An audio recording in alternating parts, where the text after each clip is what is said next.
Love Island USA winner Zeta Morrison says fans judged her for her skin tone.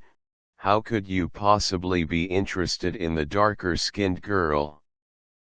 Is Yahoo Life's body image series, delving into the journeys of influential and inspiring figures as they explore what body confidence, body neutrality, and self-love mean to them. Love Island USA's Zeta Morrison is no stranger to the ebbs and flows of desirability politics. During her season on the breakout reality dating show, the UK native's personality and looks were at center stage.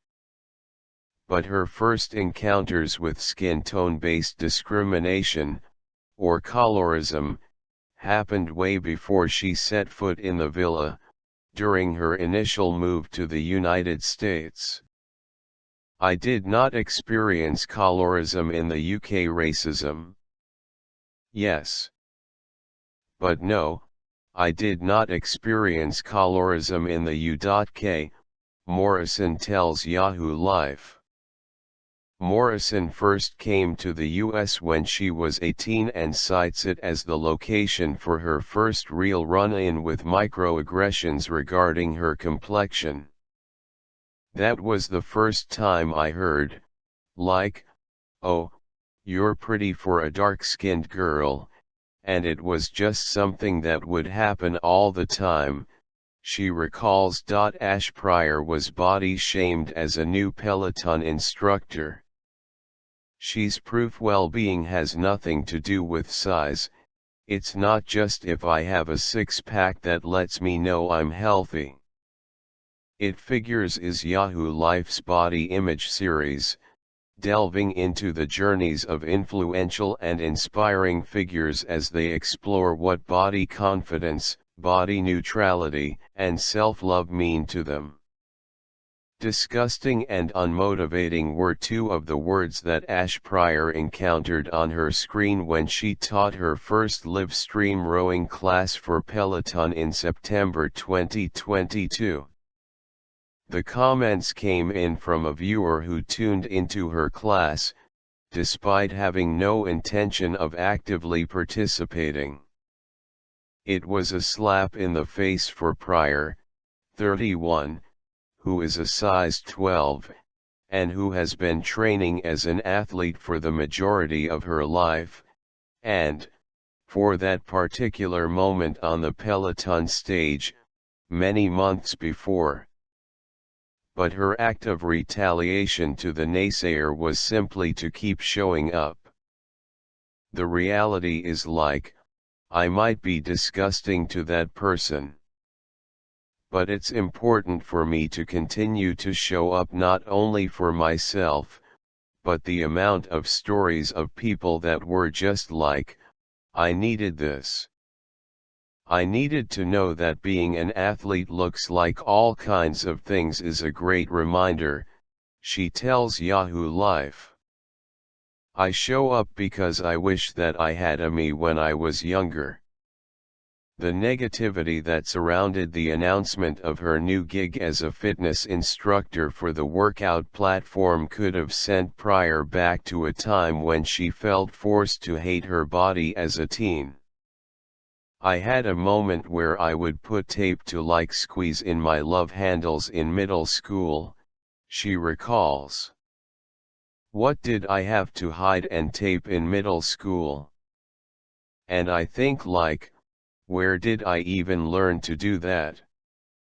Her journey through athletics ever since has been an opportunity to undo that damage, to unlearn the toxic self-talk and negative body image that she was once practicing, and to make sure that people following in her footsteps wouldn't have to experience that at all. Still, she struggled with her own identity as a full-figured black woman throughout the process, figuring out where she might already be accepted and where she'd have to pave her own lane. I don't know that I had that many struggles when I was playing basketball, because a lot of people look like me, and it's rooted in, like, hip-hop culture, so I don't really think that I had any cultural differences or struggles. I wore the baggy clothes, all that was me, that was natural, she explains. I think where I realized identity was in a sense of like, oh, I'm the only one in sports and this carries a different weight was when I began to row, but it's also a sport that I fell in love with in a different way. Pryor had an interest in rowing in high school but didn't see an opportunity to begin until she was a student at Ohio State University and was approached to walk onto the rowing team as a Division I athlete. It was hard to realize, like, oh, this was a sport that wasn't really meant for women, so you're fighting for that. It wasn't a sport that was really kind to people of color, so you're fighting that, she says. Most notably, it wasn't an environment that was sensitive to anybody struggling with body image and size. You got weighed in a lot, and your weight was public for everyone at the time, she says. You're weighing in after a test piece in front of everyone, you're trying to get off the sweaty clothes, wringing them out, trying to get dry, trying to get every little ounce of whatever off to weigh in, you are looking at other people's bodies. And in rowing, your ability to have power per pound is important, so the ways in which you're having conversations about it weren't always the healthiest.